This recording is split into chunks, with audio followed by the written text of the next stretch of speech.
Votre portrait, Romain Duris, par Damien Cabrespine. Moteur, go! Il nous accompagne depuis plus de 20 ans. On l'a vu grandir, s'épanouir, se révéler au fur et à mesure des films et des années. C'est quelqu'un qui rallie les autres par son charme, en fait. Simplement parce qu'il a une aura. Glandeur irrésistible, pianiste tourmenté ou arnaqueur, charmeur, Romain Duris mélange les genres et inspire les plus grands. Romain Duris, ça a été une évidence. Il y a quelque chose de gracieux chez Romain. Il peut tout jouer. C'est pas juste qu'il est beau, il y a quelque chose qui se dégage de lui dans son comportement. Je suis là. Des débuts totalement par hasard, en 1994, il arrive comme par surprise avec un film culte, Le Péril Jeune. Lui, il avait 19 ans, il avait jamais joué. Sa dégaine impressionne, son bagou détonne. Il incarne la modernité à lui tout seul et devient illico, le mec le plus cool de France.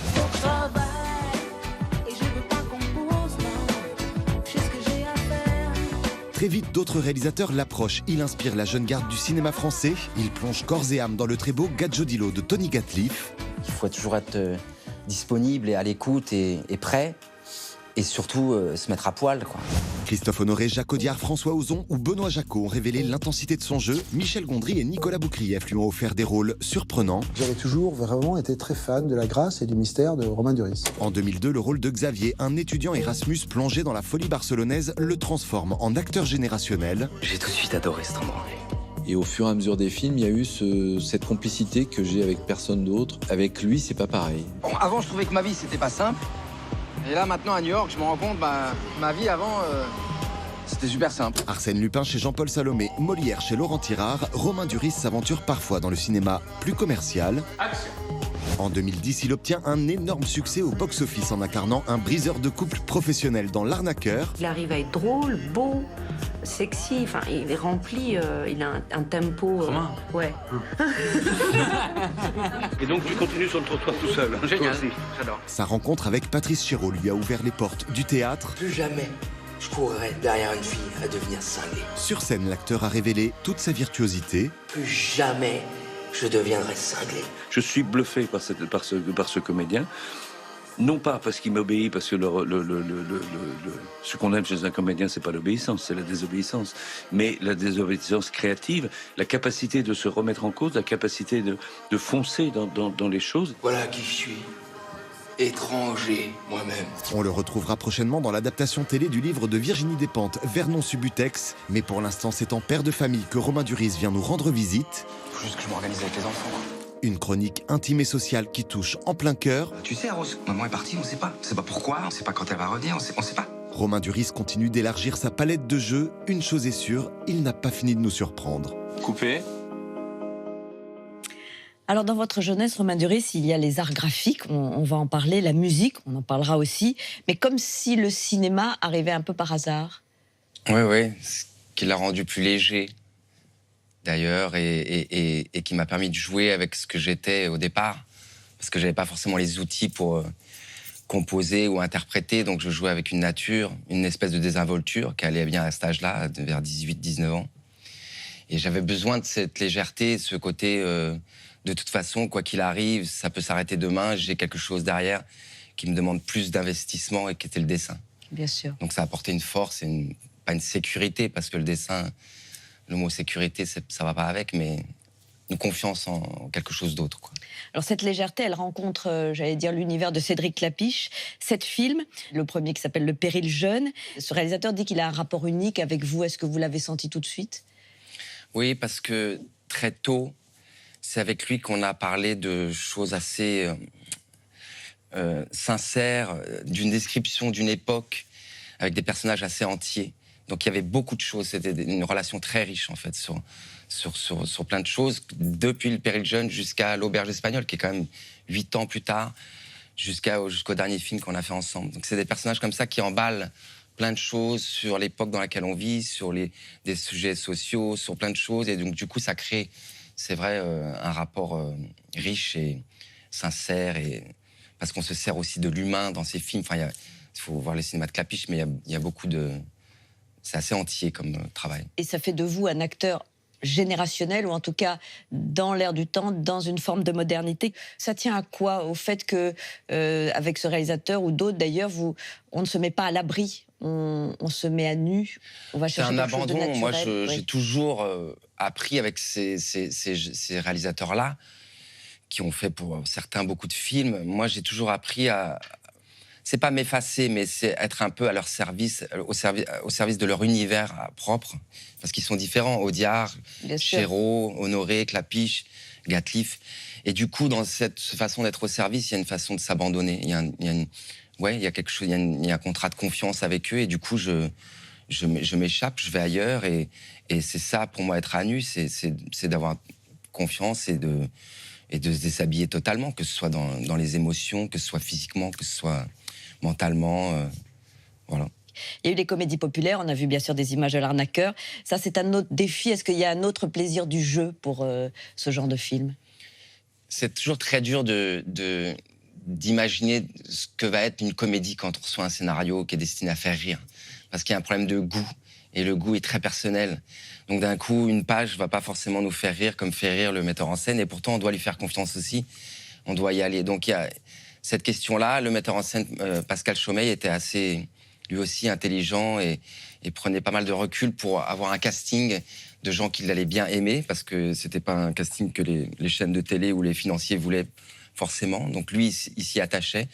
Et il a réussi à le faire évoluer avec nos personnalités à chacun, que ce soit François Damiens, Vanessa Paradis et moi-même. Et du coup, avec nos goûts, les choses qu'on voulait changer dans le scénario. Bref, du coup, ça nous a permis à nous tous de nous l'accaparer et de nous rendre un peu plus humains qu'une comédie formatée et destinée à faire rire le plus grand nombre. Donc ça le rendait plus personnel, cette comédie. Et c'est ce qu'elle a fait, puisqu'elle a fait rire peut-être, énormément de monde, bien sûr. Mais le squelette était bien. C'est vrai le scénario était bien à la base. Alors, il y a ce très beau film, Nos batailles, de Guillaume Sénès, qui sera en salle la semaine prochaine. Vous êtes en quelque sorte le héros d'un drame social, mais pas uniquement, d'un drame intime aussi, vous l'avez dit. L'histoire d'un père de famille qui se retrouve seul après le départ inexpliqué de sa femme. On va regarder un extrait. T'as des nouvelles? Non. Vous vous êtes engueulé? Non. Elle allait pas bien?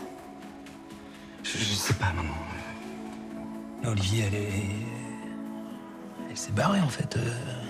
Non. Enfin, non, c'est... Bah, quand même. Ça va? Mais oui, et toi? Faut juste que je m'organise avec les enfants.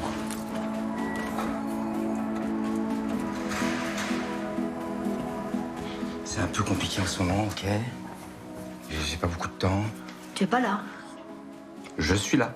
Je vais pas raconter, on l'a vu, on était là, on était ensemble. Je veux dire, tu sais, Rose, maman est partie, on sait pas. On sait pas pourquoi, on sait pas quand elle va revenir, on sait pas.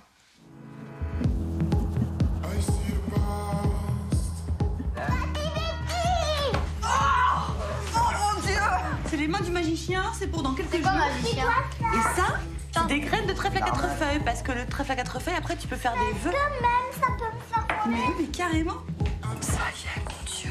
Ah, tu m'étonnes qu'elle soit barrée.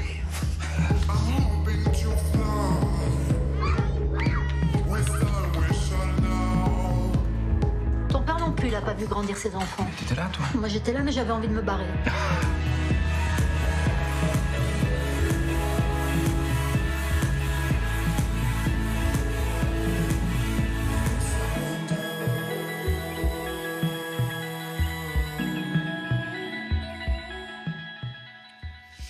Alors, ce qui frappe dans nos batailles, et ce qui nous touche d'ailleurs, c'est le naturel des acteurs, le naturel des situations, de vous, bien sûr, de Laetitia Doche, de Laure Calamy.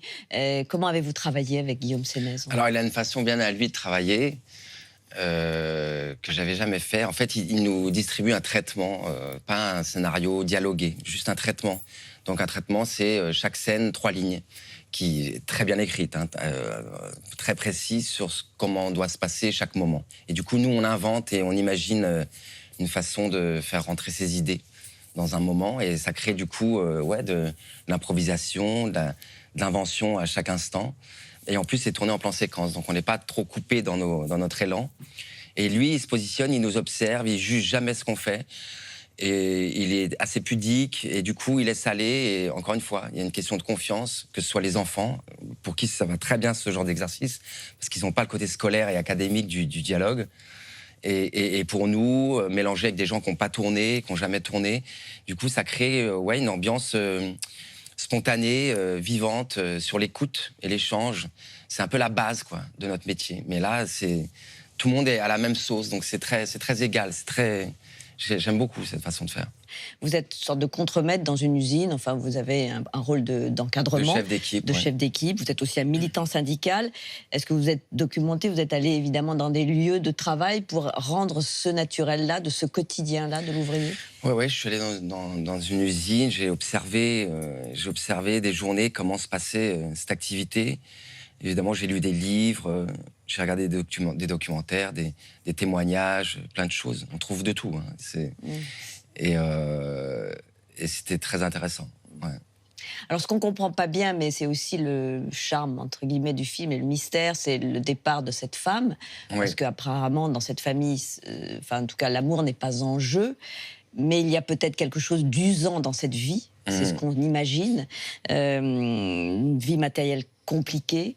Et évidemment, c'est ce qui est intéressant à montrer. C'est qu'au fond, c'est ce quotidien-là. On aimait bien l'idée que le personnage, en fait, a beaucoup plus de facilité à aider les autres dans son lieu de travail, à l'usine, avec le syndicat, et ça lui prend énormément de temps.